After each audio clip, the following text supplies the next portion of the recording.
Detrás de cada gran hombre hay una gran mujer. Es un lema que han escuchado, no sé, cuántas veces, probablemente millones. Dios mío, es un lema que a mí no me gusta mucho, porque no creo que la mujer deba estar detrás de un hombre. ¿Quién lo dijo? Por otro lado, la igualdad de género existe no porque sea un mandato que viene de arriba, sino porque entre hombre y mujer, aparte de la diferencia biológica, ¿qué otra diferencia hay? Ninguna. Sin embargo, hay que decir una cosa, que algunos personajes históricos han amado mucho a las mujeres, no solo a sus propias esposas, sino también a las mujeres de otros, o a otras mujeres que estaban libres de ataduras. Es el caso de nuestro protagonista de hoy, un hombre que ha dejado su firma en la historia de manera clara, no solo a través de sus aventuras amorosas, que de todos modos han condicionado parte de su existencia, sino principalmente a través de ideas fuertes, decididas, que lo han llevado en conflicto con muchos personajes muy poderosos, incluido un miembro de su familia, el hombre que le había dado a su propia hija en matrimonio. Hoy hablamos de un personaje histórico extremadamente fascinante. Hoy, dentro la historia, les ofrece la vida de Jean Galeazzo Ciano. Se decía gran hombre, gran mujer, de hecho grandes mujeres. En la vida de Galeazzo Ciano se cuentan al menos tres. Una, todos la conocen, es de Mussolini, la hija del Duce, la mujer con la que Galeazzo Ciano se casó el 24 de abril, 1930. Era un vínculo fuerte, un vínculo de sangre con el hombre más poderoso de Italia, en ese momento, con el líder del fascismo, con el dictador. También era una forma para algunos de hacer carrera. El mismo Mussolini veía en Ciano a su propio delfín natural, el sucesor, el que tomaría las riendas de la dictadura y del fascismo, después de que él, Mussolini, hubiera pasado a mejor vida. Esto pensaba Mussolini antes, obviamente, del estallido de la Segunda Guerra Mundial, de la entrada en guerra al lado de Alemania y de todo lo que sucedería después. Ciano tenía ideas diferentes a las de su suegro, y se verían con el tiempo. Pero volvamos a las mujeres. Se decía de Edda Mussolini, la mujer que Ciano amó, que Ciano se casó, de quien recibió mucho, pero no fue la única mujer. Hubo al menos otras dos. Porque Ciano, antes de conocer a Edda Mussolini, ya se había hecho notar en los salones de la buena burguesía. Él, que había crecido entre Anatia Livorno, Venecia, Génova, y trabajado en los periódicos Nuovo Paese, La Tribuna y L'Impero en Roma. A él le gustaba mucho asistir a las reuniones de salón de la buena burguesía, tanto en Milán como en Roma. También le gustaba actuar, pero no tuvo mucho éxito. Sobre todo, le gustaba la vida de alto nivel, la vida de calidad, la buena vida. También le gustaba frecuentar a personas inteligentes, personas que tuvieran algo que decir, que contar, algo que transmitir. Ciano era una persona sumamente curiosa de manera positiva. Después de graduarse, había comenzado su carrera diplomática, y esa curiosidad lo había llevado hasta Río de Janeiro, en ese momento, la capital de Brasil, como agregado diplomático en la embajada. Después de casarse con Edda Mussolini, partió inmediatamente para una nueva misión diplomática en Shanghái, con el cargo de Kosovo, y en Shanghái, Jean Galeazzo Ciano conoció a la segunda mujer de su vida, pero fue una aventura bastante breve aunque intensa. Ya nos hemos cruzado con esa mujer, Wallis Simpson, la mujer por la que el futuro rey Eduardo VIII de Inglaterra perdería la cabeza, la mujer que haría perder la corona a Eduardo VIII, la mujer que podría haber cambiado el rostro de la historia con sus conocidas simpatías racistas, si hubiera logrado ser aceptada por la corte londinense y la iglesia anglicana. Ya le dedicamos un video, lo encuentran en el canal. Ciano emergió de esa aventura, se dice marcado, porque las crónicas escandalosas de la época informan de un aborto de Wallis Simpson justo en Shanghái.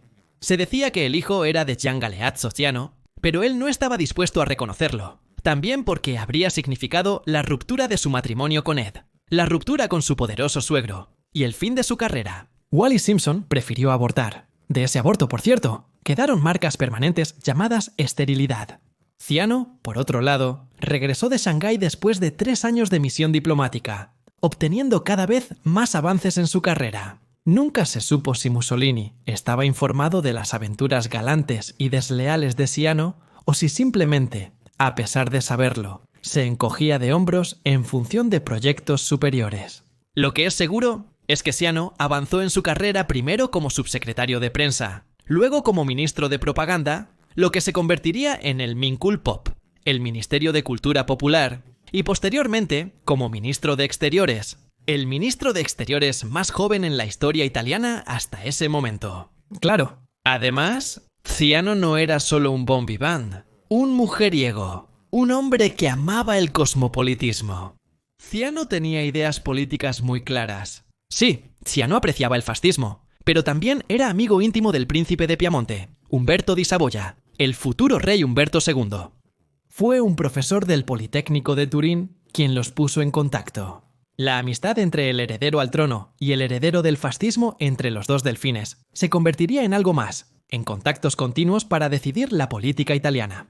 Muchos observadores piensan que el rey Vittorio Emanuele III simplemente dejó a Mussolini hacer lo que quisiera, prefiriendo básicamente ignorar lo que estaba sucediendo. No es exactamente así. Vittorio Emanuele III cedió el poder a Mussolini porque era funcional a los propios proyectos de la corona. Proyectos que preveían en primer lugar la anemización del turbulento periodo de principios de los años 20, luego la estabilidad, una estabilidad social y sobre todo económica, que llegaría más por mérito de Beneduce, otro personaje que ya hemos conocido, que por mérito de Mussolini. Busca el video en el canal. Dentro de esta esfera también había un papel para Umberto de Saboya, a quien no le gustaba tanto la dictadura en sí, sino ciertas relaciones peligrosas que Mussolini comenzaba a tejer con otras realidades similares europeas. Ciano había interceptado estos deseos del príncipe de Piamonte y los había hecho suyos. Discutía a menudo, con gusto, con Umberto. Era íntimo del mismo soberano, que lo habría condecorado con el collar de la Anunciada por méritos y servicios prestados a la misma corona. Lo que Ciano intentaba hacer dentro del régimen fascista era dar una fisonomía política autónoma. ¿Qué significa? Hacer del fascismo italiano un sujeto independiente de otros regímenes similares o afines, comenzando por el de Hitler. De hecho, Ciano se convirtió en el principal crítico de Hitler y alzó su voz ya cuando un amigo íntimo de Mussolini, es decir, el primer ministro austriaco Engelbert Dollfuss, cuya familia estaba de vacaciones en Italia, fue asesinado en un intento de golpe de estado por parte de los nazis austriacos. También de esto ya hemos hablado en otro video, que encontrarán en el canal, hasta el último, hasta la suscripción del Pacto de Acero. El 22 de mayo, 1939, una suscripción a la que Ciano fue forzado a firmar con la fuerza. Ciano fue el primer detractor de Hitler dentro de los círculos fascistas. El mismo Hitler, una y otra vez, habría criticado la posición de Ciano, al menos en un par de ocasiones, una de estas en Berlín, durante la primera visita de Mussolini a Alemania. En 1937, Hitler habría confiado sus propios temores a Mussolini y lo habría invitado a reconsiderar el papel del yerno dentro del régimen. Ciano no amaba a Hitler. Hitler odiaba a Ciano. Este es un hecho histórico establecido y nos lleva a la tercera mujer en la historia de Gian Galeazzo Ciano, una mujer de muchos nombres. Su verdadero nombre era Hildegard Burkhardt, pero se la llamaba Frau Felicitas Beth, periodista, pero sobre todo espía. Una mujer que, entre finales de 1943 y principios de 1944, fue encargada de una misión muy delicada. Es una misión que le fue encargada por un oficial, el teniente coronel Wilhelm Oethel, pero que tiene la bendición de dos de los más altos jerarcas del nazismo. Ernst Kaltenbrunner, el director de la Reichssicherheitsamt, es decir, la alta oficina de seguridad del Reich, y Heinrich Himmler, el Reichsführer de la SOLO. La misión es muy delicada y prevé un intercambio, la vida de Galeazzo Ciano a cambio de sus diarios, ya que Galeazzo Ciano, hasta principios de la primavera de 1943, anota muchos detalles en sus diarios personales.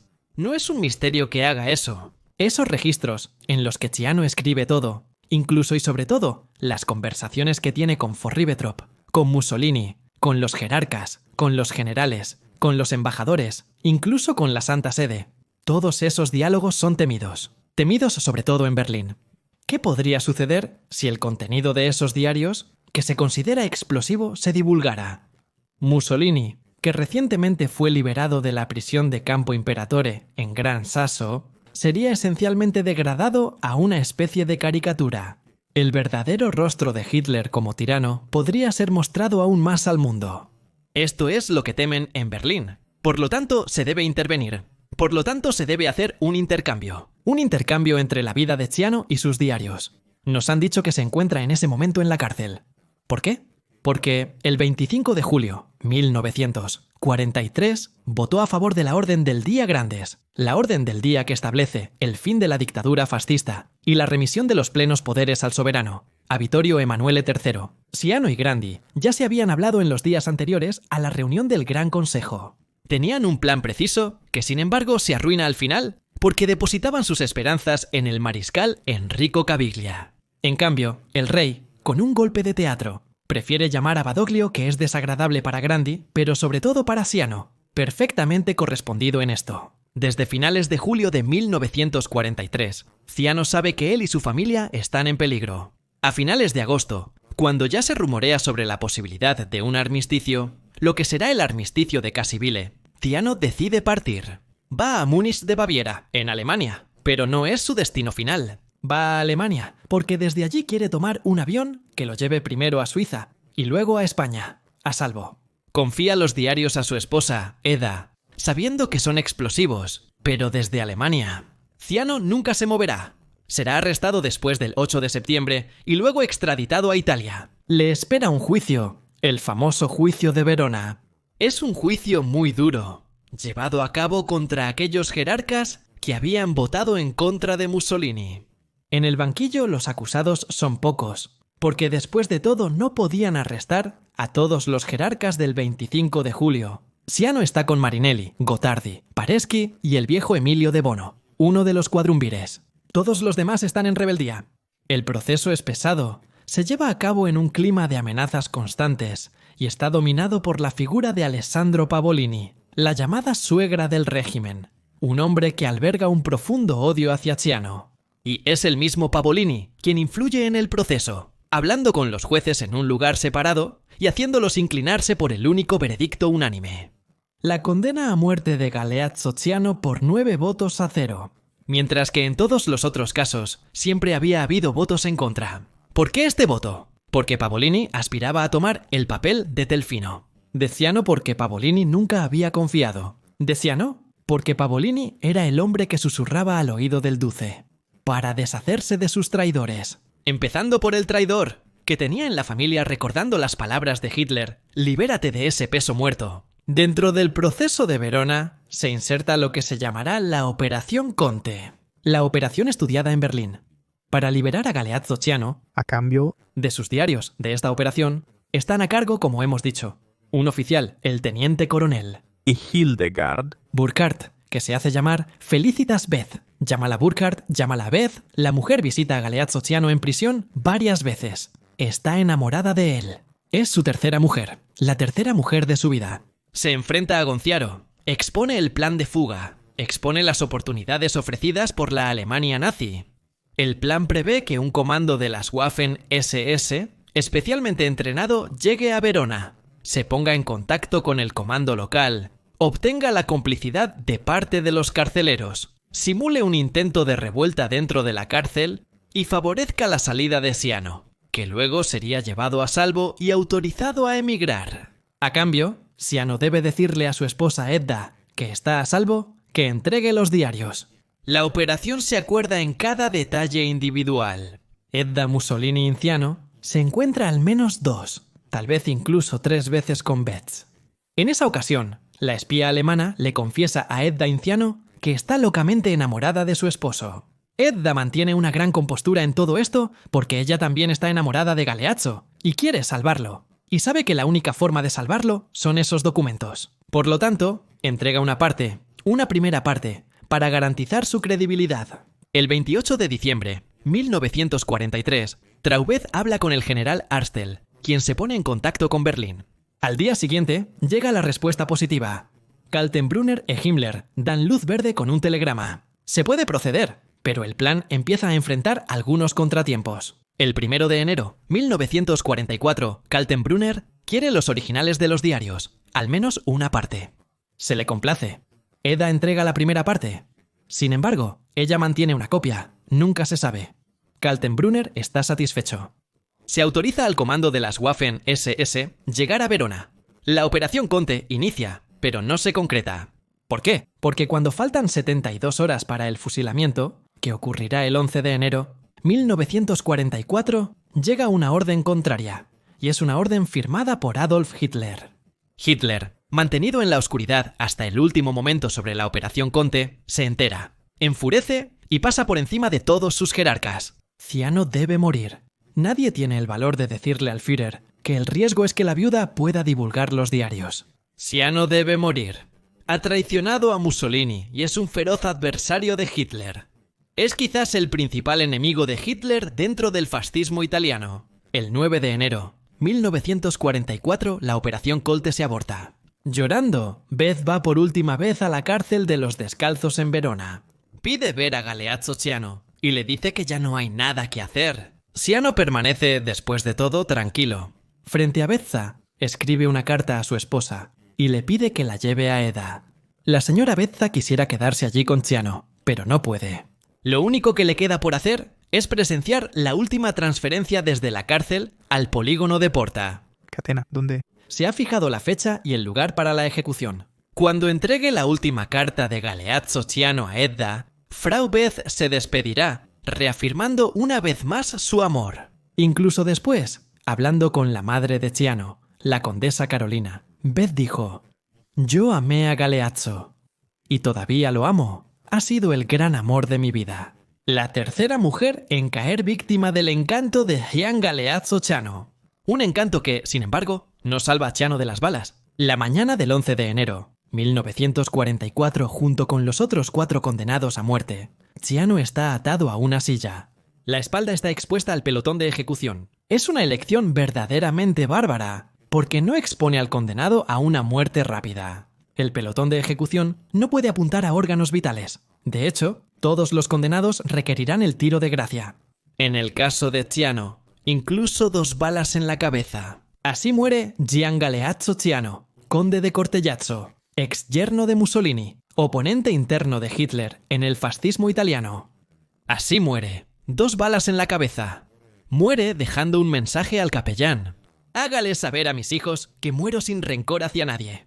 Todos somos arrastrados por la misma tormenta. Sus diarios, que se publicarán posteriormente, serán el fresco más fiel de las hojas de Mussolini, de las estupideces cometidas por el Duce en la gestión, sobre todo de la política exterior italiana, sin mencionar las decisiones suicidas en materia militar. Los diarios de Galeazzo Ciano, a diferencia de los supuestos diarios de Mussolini, sobre los cuales aún hoy se debate en cuanto a su fiabilidad histórica y textual, son hoy un documento que, aunque criticado por algunos historiadores, como por ejemplo David Aaron, constituyen un documento excepcional. Permiten profundizar en lo que fue el fascismo italiano, descubriendo sus vicios, desviaciones, contradicciones, a veces las decisiones incomprensibles. Galeazzo Ciano también ha sido juzgado como un oportunista, un arribista, un hombre que habría explotado su encanto, su educación, su excelente cultura, su ascendencia sobre las mujeres, comenzando por Edda Mussolini, solo para avanzar en su carrera. En realidad, la misma Edda dijo que su esposo solo había tenido 2 grandes pasiones, solo 2 grandes personas a las que admirar. Uno era su padre, Costanzo, almirante y héroe de la Gran Guerra. El otro era Mussolini mismo. Ciano habría quedado profundamente decepcionado por el giro hitleriano de Mussolini, a pesar de haber intentado hasta el final convencerlo de desvincularse, de no dejarse arrastrar a la locura de la Segunda Guerra Mundial. Pero no podía hacer mucho más. Ciano, Galeazzo Ciano, conde de Cortellazzo, el hombre que pudo cambiar la historia de Italia, y que lo intentó de muchas maneras, con la diplomacia, con las charlas de palacio, con las amistades con el príncipe de Piamonte, incluso con la elección de alinearse a favor de los grandes, en la dramática reunión del 25 de julio, 1943. Un hombre que amó a 3 mujeres, una que podría haberse convertido en reina de Inglaterra, otra que podría haberle salvado la vida, y finalmente, aquella que recogió su verdadera herencia representada por los diarios, representada por la figura histórica, representada por la memoria de un hombre que vivió una vida temeraria, una vida dividida entre el fascismo y el deseo de dar un futuro a Italia. Un hombre llamado Gian Galeazzo Ciano. ¿Ya supieron de nuestro boletín mensual? Espero que sí. Si aún no se han registrado, todavía están a tiempo. Pueden hacerlo a través de nuestro sitio Dentro la Historia y obtener gratuitamente en su correo electrónico cada mes nuestro contenido exclusivo. ¿Qué hay dentro? Bueno, podría no decírtelo, pero esta vez lo arruinaré. Por lo tanto, encontrarán un editorial temático, una historia, una de nuestras grandes historias escritas. Luego encontrarán una línea de tiempo mensual, muy interesante, con los principales eventos marcados día a día, uno al día, referidos a eventos de historia contemporánea. Luego tendrán nuestras recomendaciones de lectura, de visualización de nuestros vídeos, pero también de películas, series de televisión y mucho más. Y también algunos de nuestros simpáticos gadgets que podrán adquirir a través de nuestro portal. ¿Qué más decir para convencerlos de suscribirse al boletín? Les mencioné que es gratis. ¡Anímense!